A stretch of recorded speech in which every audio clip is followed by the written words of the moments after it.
sharing durian ASEAN.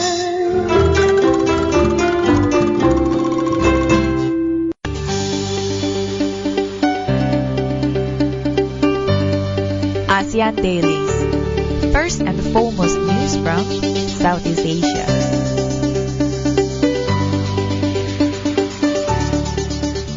Good morning, this is Arlene. Hi, this is Gowri. And of course, you are with us at Durian ASEAN, the voice of discovery and sharing. We are going to start our morning today with more news and more updates from Southeast Asia. Yes, this is our ASEAN Daily where we do report the first and foremost news from all over Southeast Asia to all our listeners. And it's a Tuesday morning. Oh, it is a Tuesday morning. But first of all, we are going to park ourselves in Malaysia.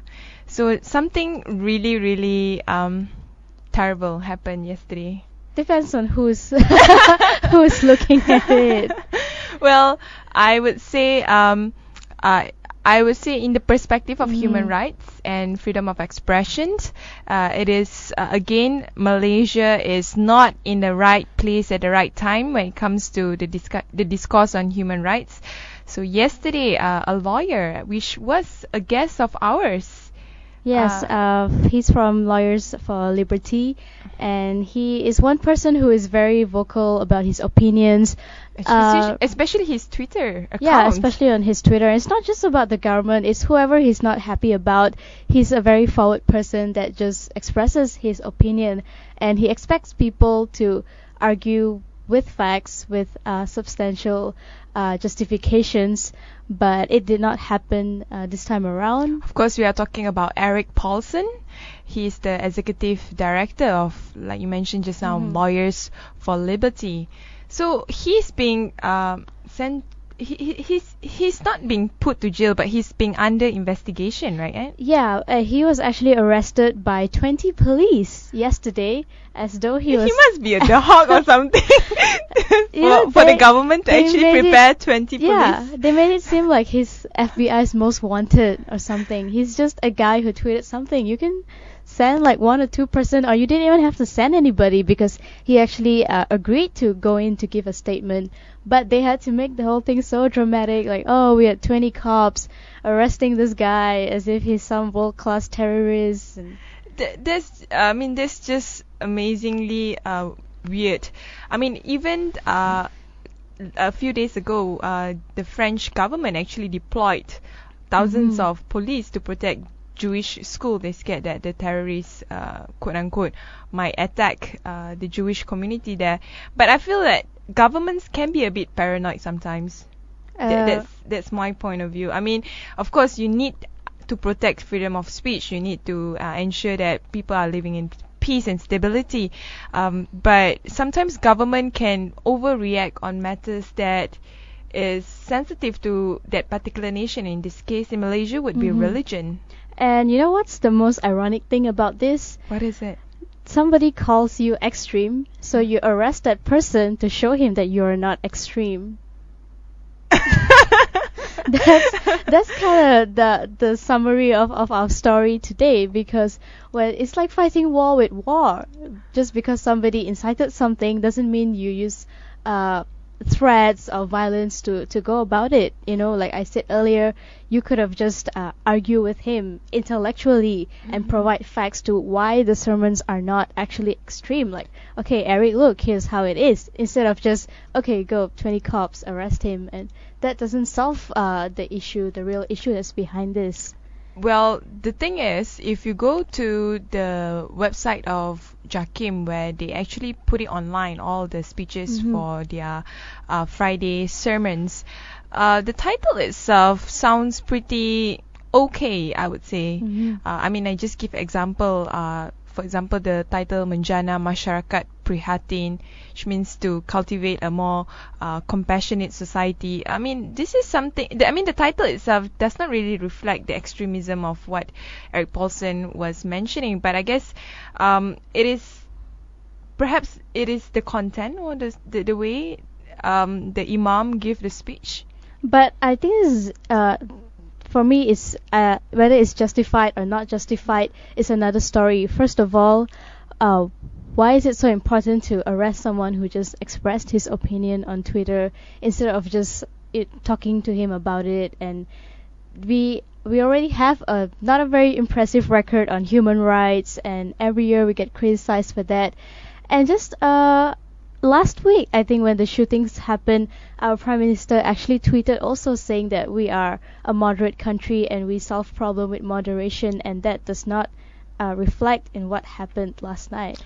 That's definitely something that I totally agree. On the other hand, I mean, I'm not trying to defend Jakim here. I think Jakim has a right to prove itself that it is innocent, and it should definitely, I mean, the public should definitely be the ones judge whether Jakim is doing the right thing or not in its Friday sermons, because there are complaints by the public that the sermons can be or are seditious, I guess. Okay. If you want to put it in that context, but in other words, you shouldn't or you can't really arrest a lawyer for expressing his view on Twitter, as long as his view does not really harm people. And I don't think he's asking to kill anyone or overtly, harming anyone. Or inciting hatred within people, or inciting He's just actions of questioning the violence. Friday sermons, and the best thing that Jakim can do is to prove that they are not inciting hate, instead of just being overreactive towards Eric Paulson. And there was one comment that I really liked, which said, since when Jakim became God, that you can't criticize Jakim, because every government body in this country is subject to criticism from the people, and when you are criticized, you come forward, you lay out the facts, like what you did to me. Go to the website and look at our titles, this is what the contents are, as opposed to just saying, that's wrong, you cannot say that about us. Well, we hope that Eric Paulson is in a way being protected by the law, and I hope that many people can be in solidarity with Eric Paulson, for the sake of freedom of expression, and also for the sake of trying to get things right, as in like ensuring that government bodies like Jakim should come out to the open to public and try and talk facts rather than being reactive. And also police forces should be used for the greater good. If you can deploy 20 police for Eric Paulson, I'm sure you can do it for other kind of crimes, right? You are totally spot on. We had a lot of other theft and rape cases that happen in the country, and we don't see 20 police officers rushing to the place trying to catch whoever who did it, whoever the culprit was. Well, on the other hand, we have another news regarding on the updates of the AirAsia flight QZ8501. So apparently, AirAsia plane exploded as it hit the sea. This is claimed by the Indonesian police force, the Indonesian investigative forces. They said that they already got some flight data recorder retrieved, and the cockpit voice recorder from the flight itself. And at 7-11, it seems they succeeded in lifting the black box known as the flight data recorder, and this was said by the head of the National Search and Rescue Agency. And his colleague also reported that the cockpit recorder has been located, and it was stuck under a heavy wreckage apparently. And further investigations also showed that it has been taken to Jakarta for further analysis, and it seems the Indonesian Navy divers actually only managed to do it after the weather calmed down, because we were having it took them quite a long time actually, because they already knew where's the black box. They just need to retrieve it, and the sea was too choppy for them to go inside. So hopefully they can find out what really happened with the flight now. It seems they are claiming that it exploded right before it hit the ocean, and we are still waiting for our beloved Tony Fernandez to respond on this matter, of course. This is what the search team said. Mhm. The cabin was pressurized, and before the pressure of the cabin could be adjusted, it went down. Boom! The explosion was heard in the area. So this is something very unique. Never happened before, probably in Southeast Asia, that a plane just suddenly exploded in the middle of the flight, apparently. And it's also probably wise to come up with, I think you mentioned this before as well, to come up with a more updated technology in terms of recording the data, recording the flight details, because there's a lot of ways to keep track of the planes now, and especially when something like this happens and people back home really want to know what happened to the people on board. So anyway, all the best for the search and rescue team and also the investigation for the black box. Hopefully we can get the answer as soon as possible, and hopefully it will give more I would say way forward for the aviation industry, not just in this country or this region, but I guess the global world, because a lot of people have been debating that maybe there should be some kind of revamping or investment by the aviation industry to ensure better safety. So anyway, Gowri, Yes, we're going we'll be back. yeah, in a we'll short be bit. back in a bit.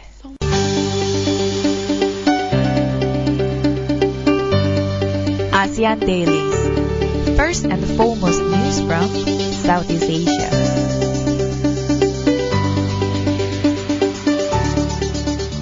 Hey, we are back again with more news from Southeast Asia at our ASEAN Dailies. This is Arlene. Hi, this is Gowri. And of course, we are continuing our discussion.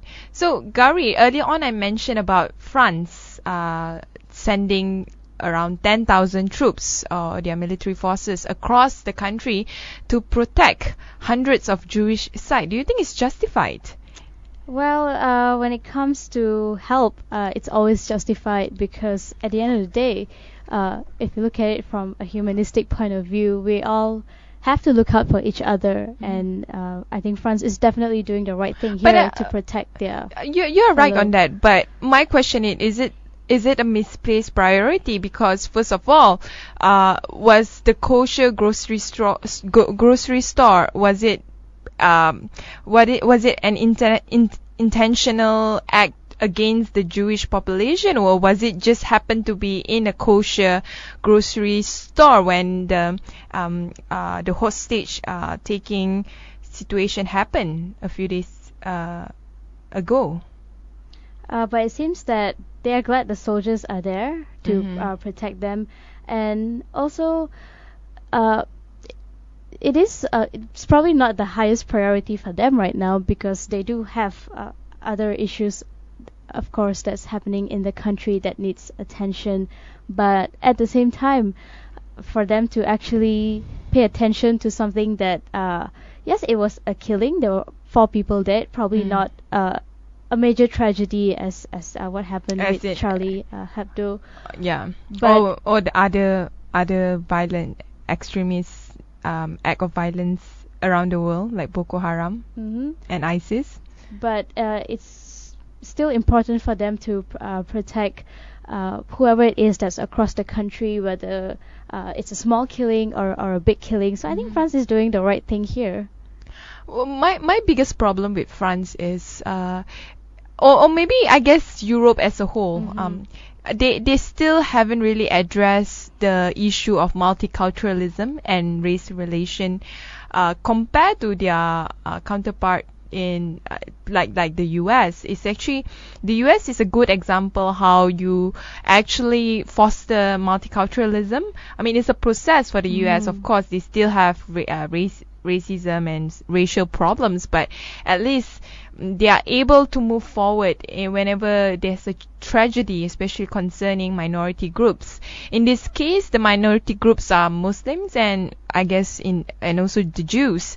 To deployed 10,000 troops for Jewish heritage sites or Jewish community living areas.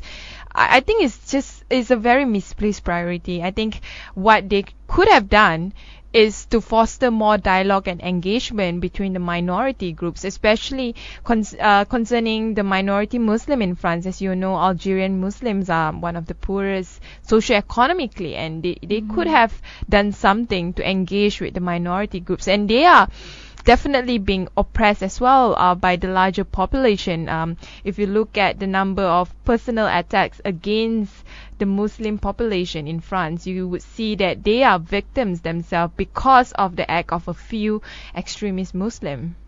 And yes, but for 10,000 troops to be deployed locally as well, it shows that they do have the resources to actually solve these problems that they are facing. Like you mentioned, it's not just about the Jews, it's also about the Muslims in the country.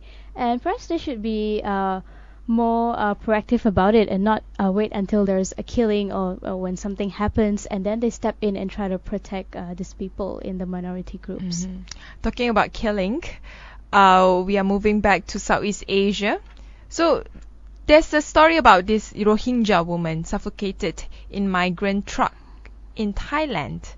That's really crazy. That is crazy, and it also kind of makes me very angry because this is another issue that is ongoing for so long, and the government still have yet to come up with a concrete solution. And I also feel like ASEAN is not pushing enough for Myanmar to actually do something about the Rohingyas in the country. And yes, UN has tried to step in a couple of times trying to offer some solutions, but it's still the same as last year. It's actually the job of ASEAN if you look at the bigger picture. I mean, even when it comes to communities, let's say you have you fall sick, you wouldn't be calling your relatives or people far away. You probably call your neighbor to help you up to the nearest hospital. So ASEAN should play a bigger role in human rights. It seems like ASEAN is very much concerned in economic development and business investment, that when it comes to issue like community driven activities and also human rights issues, it's just like left far away in the wilderness. It seems that ASEAN, together with the AEC 2015 now, is very focused on the economic growth, economic part. Which is nothing region. wrong Yes, about it. Of course. But at the same time, we want to look at human rights as well. And because at the end of the day, lives always matter. And especially in the case of the Rohingyas, when they've been oppressed for so long, and we want them to be given their basic rights and not just die in a pickup truck like that, where they are crushed with so many other refugees who are trying to flee the place, and they don't even have access to food in this case. So just a bit of a background about the story that we reported just now. So a Rohingya woman died after suffocating in a truck packed with migrants from Myanmar Muslim minority group as they traveled through southern Thailand, and authorities found 5 pickup trucks carrying near 100 Rohingya before dawn on Sunday. And I mean, I don't blame the migrant workers or even refugees, if you want to call them refugees. They have to flee from their country. And ASEAN is not doing anything to address the problem. I mean, you want to talk about migrant workers, the problems of refugees, how they actually make your life harder whenever they come to a country where you are living in together with them. They are actually Malaysians complaining about it, which is kind of frankly stupid, because the bigger picture here is governments in Southeast Asia couldn't care less about the plights of these migrant workers or these refugees in their own country territories, even though they are part of the same organization group called ASEAN. And this problem has actually been happening since 2012. So that means it's been up to 3 years now that they have not been able to come up with a solution. And they've got about 800,000 Rohingyas in the country itself. And they are the most persecuted minorities, apparently, according to UN. and they are referred to as the illegal Bangladeshi immigrants, and therefore they are denied citizenship in the country. So they are the Bangladeshi of Myanmar. And several parties have also criticized Thailand for actually pushing the Rohingyas out of the country. But at the end of the day, these Rohingyas do not belong in Thailand. So it's not right to fault Thailand in this case, because they will handle what they can handle, and if they feel like they have an excess of these refugees that they have to get rid of them, it's probably not the right thing, but it's probably necessary for them to actually get these people out of their country itself, because they don't have enough resources to care for these people. So these people that is just a lot of BS. I mean, to begin with, probably almost all of the Southeast Asian countries do not ratify the refugee status in the UN declaration. And secondly, I think when it comes to the lives of the most vulnerable communities in ASEAN, they just couldn't care less, because it's not business savvy, or it doesn't concern the business side of ASEAN, which is the majority pie of why ASEAN is ASEAN today, which is to just concern more about the economic development of the countries. And even Thailand is on the bottom of the human rights tier right now, which is the tier 3. Because we are together with Thailand. Yeah. Being sarcastic here. And because I guess both Thailand and Malaysia have failed to tackle this modern day slavery issue that's still very rampant in our countries. Yeah. So on the other hand, we have another news in Singapore. So when it comes to education, of course, in Southeast Asia, Singapore's education is the one that governments in Southeast Asia are envious of. But how schools in Singapore has evolved over the years, Gowri?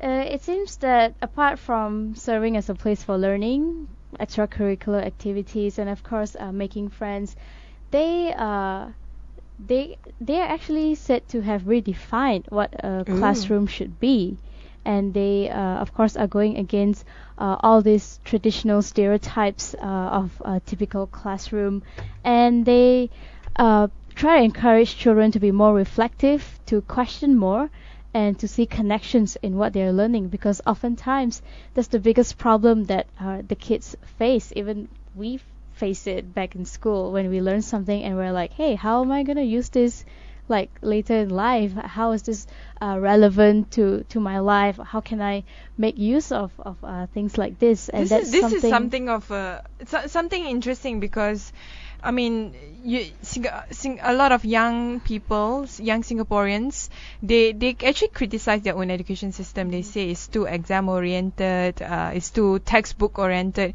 But it seems like there's a gradual change to improve the education system that, like you say, more relevant to the real life of today, which is a lot of usage of technologies. For example, one of the teachers said that when they grew up, they never used internet to do research work, but nowadays, students are actually using iPads to to actually learn new things, and they integrate technology to learn subjects like mathematics and all that. So it's no longer just chalk and talk in class. And even if you look at the teachers, the way the students look at them, they're no longer just someone who stands in front and lecture. They're actually not even a source, but more like someone that you can argue with, someone that you can have a debate with and ask questions. Why is this so? Why is that so? As opposed to just absorbing everything that the teacher tells you and regurgitating in the exams. And another one point that maybe Malaysia can learn, teachers are one of the highest paid profession in Singapore. So yeah, Malaysian teachers, on the other hand, are one of the poorest paid profession. And that is another aspect that Malaysians have been looking at for a very long time. A lot of people in the past have voiced concerns on how we are also very exam oriented, that our kids stay in the classroom all day, and we want to have a balance between the the chalk and talk, and also going out and actually And be more having innovative. field trips, yes, or exercising, or learning multiple languages in school, which we lack because it's just heading in one direction, and I did not see that coming. But yeah, that's another thing that Malaysians have been making noise about, and we have still yet to see any change happening. So anyway, we'll take another short break. When we return, more news from Southeast Asia.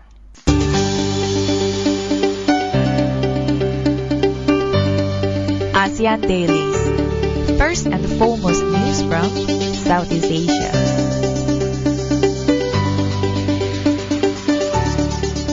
Hey, this is Arlene again. Hi, this is Gowri. And of course, with our ASEAN Daily, we continue with other news or news from other countries in Southeast Asia. To start off, we talk about Indonesia. So ministry in the Arab world are struggling to recruit workers from Indonesia. That's Why? right. That's because of the new regulations that's been set by the Indonesian government for the recruitment of domestic workers, and this has created a lot of obstacles for recruitment offices in Arab and also other places in the Far East to get domestic workers from Indonesia. Yay, good for Jokowi's government. I mean, it's great that they are actually protecting labor rights for the most vulnerable Indonesians. I'm just glad that Indonesian government are taking steps to ensure that human rights protection for the labor And forces. this is exactly what we want done in Myanmar as well, like we were mentioning earlier. The whole of Southeast Asia, they want to have AEC. They should focus on having better labor rights for and better labor protection as well. Because the Indonesian government here also said that they can only work in 5 different areas, where it is a cook, a babysitter, childcare, driver, or gardener, and they demand a clear job description for its workers with a clear time limit and everything, and they are not allowed to work outside of that description that's been set. That's the way it should be for every job recruitment. Yes, and it's definitely an exemplary thing that all other countries in Southeast Asia can follow, especially countries that don't really know how to treat their migrant workers well. Talking about someone else, Gowri? Yeah, a little sarcasm. So another news from Southeast Asia is the Philippines. So apparently the Metro Manila property sector is still attractive to investors.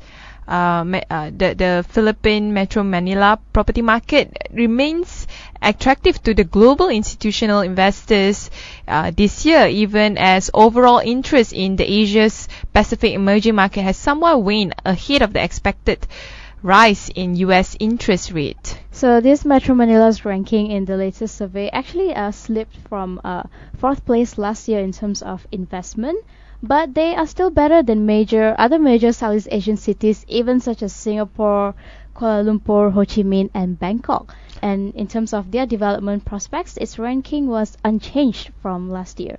So just to give a bit of a general view about the city investment prospect this year, apparently within Southeast Asia, Indonesia tops the list at number 2, scoring 3.44. Of course, the best is Tokyo, which is outside of Southeast Asia. But other countries that are doing well is, of course, Manila at number 8 ranking and Singapore at number 9.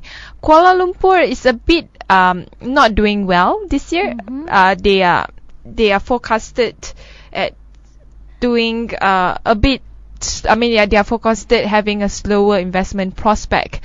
Because of that, Kuala Lumpur was on number 12 of the ranking.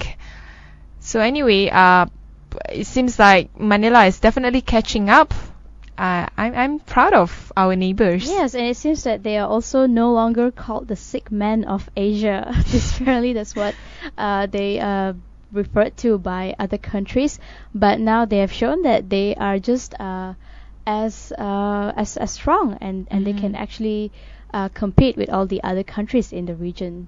So Indonesia is doing well with its labor new labor regulation, and Manila is doing well with its investment sector. So it shows that Southeast Asia is moving at the right kind of direction, although it's quite slow. But what about Cambodia? So Cambodia's biggest hydropower projects will begin in operation soon. I think this is something that is your favorite topic. You are usually very passionate about this dam building thing in the Indochina countries.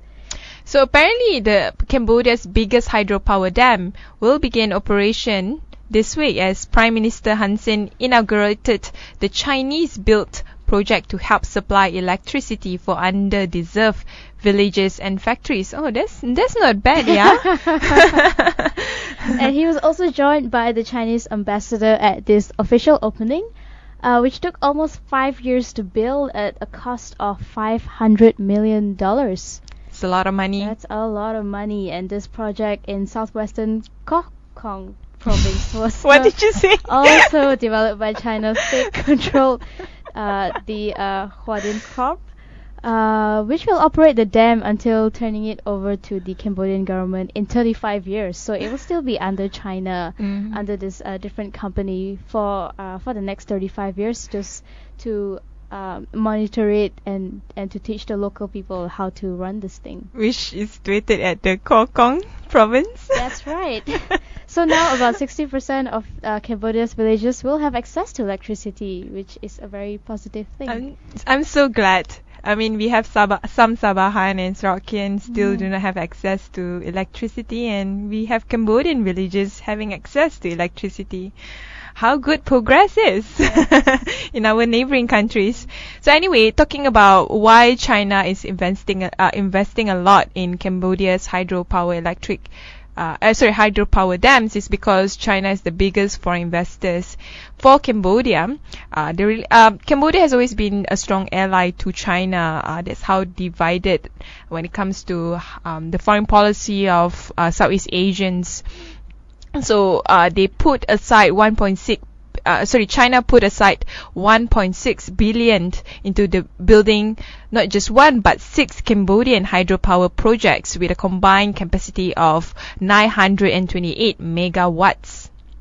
So all of them to be completed later this year. That is a very positive infrastructure growth for Cambodia right there. Hopefully. Because some people do have reservations on hydropower dams, the build of it, especially the local communities and the environment. So yeah, it has to be for the long-term sake, not just for the relationship between China and Cambodia, or in other words, for the economic development per se. Last news of today is about ASEAN. So what's the deal about ASEAN, Gowri? What's the deal with ASEAN? We're all asking that question. What's the deal with ASEAN? Yeah. What's the deal with AEC? Where are we going with this? Why is everyone in Malaysia suddenly saying that we're the chairman? Like, what does that even mean? So, well, first of all, we are the chairman of ASEAN 2015, which is a big deal for us. Malaysians, yeah. For Malaysians, and because we are all coming together, 10 countries merging, trying to create a single market, a single production base, and that's not something easy, but it's something that we aspire to do, and we're aspiring to achieve. Of course, it's not so much of a destination; it's more of the journey itself, because it's although that's we what call it people. ASEAN. That's what ASEAN leaders has been saying, because people keep on comparing ASEAN with EU. When it comes to ASEAN's FTA, free trade agreement with other neighboring countries, of course we have the infamous RCEP, where we have one of our 6 closest allies working together with ASEAN, of course, to form the regional comprehensive partnership. But another partner which could be our closest ally that was not included in RCEP is Hong Kong. So Hong Kong last year marked the first round of the Hong Kong ASEAN free trade negotiation with the ASEAN countries, and sadly, because Hong Kong is not included in the bilateral China-ASEAN FTA, so they have to create this. They are proposing this. It's called FTA is short for ASEAN Hong Kong Free Trade Agreement. So it's AHKFTA. So how do we say that? AFTA. AFTA. This is going to include a lot of aspects such as intellectual property, investment protection, promotion, rules of origin, elimination or reduction of tariffs, and also the liberalization in trade of trade in services. And this would be actually the fourth agreement of such being signed by Hong Kong with a foreign economic entity. It seems like they don't go out that much in the region. It's funny, right? Because they are one of the most capitalistic nation in the world. If you look at how Hong Kong have developed from just a small small town, I guess, a small fishery village, to a large multinational laden sort of country. And also it seems to be a popular choice of destination for a lot of Malaysians to go over as well. And but we don't talk about Hong Kong that much on a regional perspective.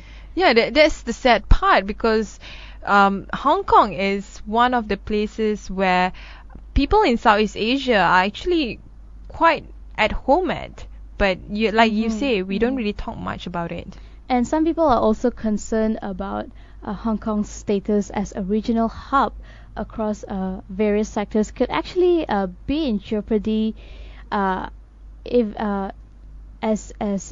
it could be marginalized if China secures the FTAs and omit Hong Kong, because ultimately China is the biggest power that we have here, and they seem to have a lot of rights to veto whatever that they are not happy about, or whatever they feel like not including in the agreements. So anyway, we hope that Hong Kong can be part of ASEAN, especially when it comes to forming an FTA. Hopefully they can even be part of RCEP if they want to. In a way, it will benefit ASEAN a lot economically. That's all for our news today.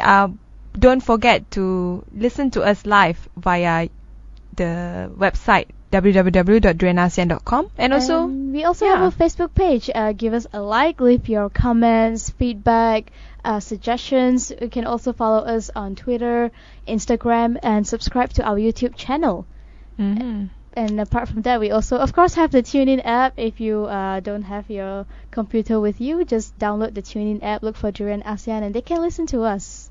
So with that, we will take a short break. When we return, we will have our Durian Heat.